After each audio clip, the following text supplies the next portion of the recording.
Assalamualaikum warahmatullahi wabarakatuh. Salam sejahtera untuk kita semua. Salam sejahtera untuk seluruh saudara-saudaraku sebangsa dan setanah air, dari Sabang sampai Merauke, dari Miangas sampai Pulau Rote. Alhamdulillah, kembali lagi dalam membahas tentang persoalan kitab Abnaul Imam fi Misra wa Syam ya. Jadi beberapa waktu yang lalu sudah kita ulas, sudah kita berikan fakta-fakta yang jelas, yang nyata tentang kitab Abnaul Imam fi Misra wa Syam, yang pada kesimpulannya adalah bahwa kitab tersebut itu adalah sebuah kitab yang palsu.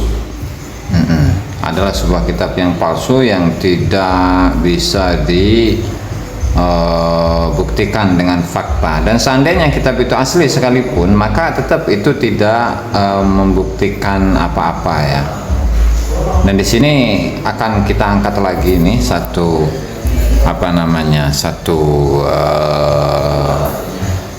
tulisan dari Kang Muhammad bin Qasim. Jadi kalau saya panggil beliau Kiai nggak mau, manggil Gus nggak mau juga, ajengan nggak mau juga, pengennya dipanggil Kang ya. Oke. Coba kita baca ya. Ego defensif Rumel Abbas. Nah, orang ini sebenarnya menyadari bahwa pembelaannya salah dan tidak akan menang. Namun karena orang ini, satu, punya ego yang tinggi, dua, takut menghadapi konsekuensi kehilangan reputasi pekerjaan, tiga, sulit menerima kenyataan dan kebenaran, sehingga dia bertahan dalam pembelaan yang salah. Apa yang dilakukannya selama ini merupakan bentuk dari red herring. Melihat pentingnya untuk menjelaskan orang-orang atau pemirsa sekalian tentang orang ini, sehingga saya meluangkan sedikit waktu untuk si pendusta ini. Uji forensik teks. Pertama, ya, kita lihat apa yang dia tulis. Di manakah manuskrip Abnaul Imam setelah seorang Yusuf Jamalullail itu wafat? Tidak akan pernah ada yang bisa untuk menunjukkannya. Kenapa? Karena memang manuskrip itu tidak pernah ada. Haji Imaduddin 2025. Kocak. Rumel Abbas setelah nonton cuplikan videonya di kanal Zaini. Coba pemirsa simak baik-baik, adakah Rumel mengatakan ini adalah manuskrip Abnaul Imam? Jawabannya tentu tidak ada sama sekali. Rumel cuma bilang kocak sambil memposting selembar manuskrip. Nah, jadi Rumel Abbas ini cuma ingin mengecoh pemirsa sekalian dengan red herringnya, seolah-olah dia memiliki manuskrip Abnaul Imam yang ditahqiq oleh Yusuf Jamalullail. Sekiranya dia punya, tentulah akan dipublikasi secara tegas dan masif oleh Rumel dan pihak RA untuk menolong nasabah Alawi yang sudah kadung dicap cucu palsu. Kedua, kita lihat apa yang diuploadnya ya. Apakah itu menurut manuskrip Abnaul Imam? Mari kita simak. Dalam kitab Abnaul Imam fi Misra wa Syam yang ditahqiq Yusuf bin Abdullah Jamalullail, seorang Balawi, dia menampilkan beberapa potongan manuskrip yang tengah dia tahqiq. Dari sekalian potongan manuskrip dalam kitab itu tidak ada satupun yang sama dengan khat manuskrip yang ditampilkan Rumel Abbas. Nah kan, apa yang saya bilang, dia cuman asal ngupload. Kenapa begitu? Baca lagi, ego defensif di atas. Hasil uji forensik dalam kitab Abnaul Imam fi Misra Syam, manuskrip di dalamnya ditulis dengan khat maghribi dan khat naskhi, sementara manuskrip yang ditunjukin Rumel itu ditulis dengan khat farisi. Farisi itu Persia ya, bahasa Turki mungkin, Turki dan sekitarnya ya. Itu dilihat dari khatnya saja sudah nampak kalau lembaran manuskrip yang dipajang Rumel itu bukan bagian kitab Abnaul Imam fi Misra wa Syam. Nah, selanjutnya kalau dilihat dari isi manuskrip, semua potongan manuskrip kitab Abnaul Imam fi Misra wa Syam membahas tentang nasab, sementara potongan manuskrip yang dipajang Rumel itu membahas tentang amalan atau fikih dan pembahasan pada hari akhirat. Jadi Rumel cuman berupaya menggiring opini dengan red herringnya. Kesombongannya adalah Rumel Abbas pembohong bin pendusta. Males bahas Rumel si pembohong. Cek linknya pembahasan tentang kebohongan Rumel. Kitab Abnaul Imam fi Misr wa Syam sendiri penuh dengan persoalan di dalamnya. Kalau mau dibahas totalitas malah bisa jadi buku tersendiri. Oke ya. Nah ini ada foto-fotonya. Jadi yang nggak jelas sebenarnya nggak ada penjelasan bahwa ini adalah manuskrip dari kitab Abnaul Imam fi Misr wa Syam ya, karena memang ini adalah kitab amalan dan ini khotnya khot Farisi. Farisi itu Persia atau Turki ya. Oke. Terus mana ini, susah amat ini. Coba. Nah, kan enak ini nih. Nah ini sementara ini adalah khot naskhi ya. Kemudian yang ini khot maghribi. Antara ini saja, antara yang ini dengan ini saja itu berbeda itu. Nah ini yang diklaim sebagai awal halaman dari kitab Abnaul Imam fi Misr wa Syam. Nah belum lagi saya tambahkan bentar. Nah di mana di sini ya, di dalam kitab Abnaul Imam yang ditahqiq oleh Ibnu Sadaq al-Warraq. Cenah katanya ya. Namanya di sini secara jelas, secara gamblang ya, wa qama bintisakhihi an aslihi asgharu ibadillahi wa ahwa juhum ila afihi wa maghfirati wa ridwani Ahmad bin Saleh bin Ahmad al-Halabi asy-Syahir bi Ibnu Sadaqah al-Warraq.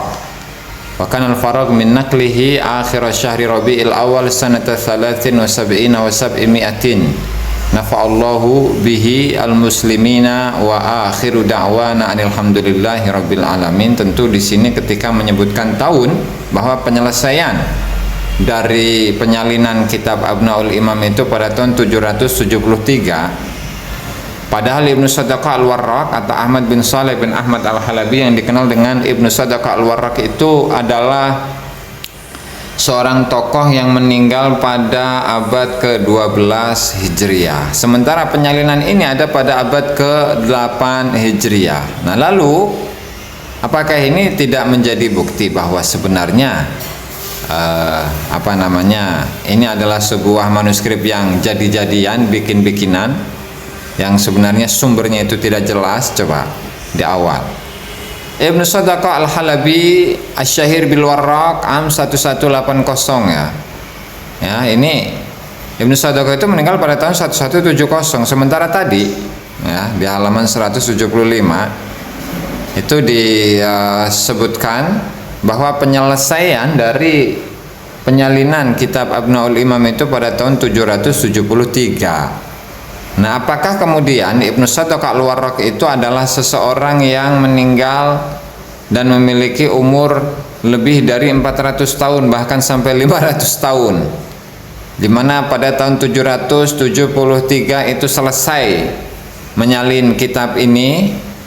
Nah, kemudian dia itu berumur panjang sampai meninggal pada tahun 1180, atau Ibnu Sadaqah al-Warraq itu sudah meninggal pada abad ke-7 atau ke-8 Hijriah. Nah lalu bangkit lagi pada tahun atau pada abad ke-12 Hijriah, apa seperti itu ya. Kalaulah memang ini disebut sebagai karomah ya, bisa saja gitu ya, bisa saja.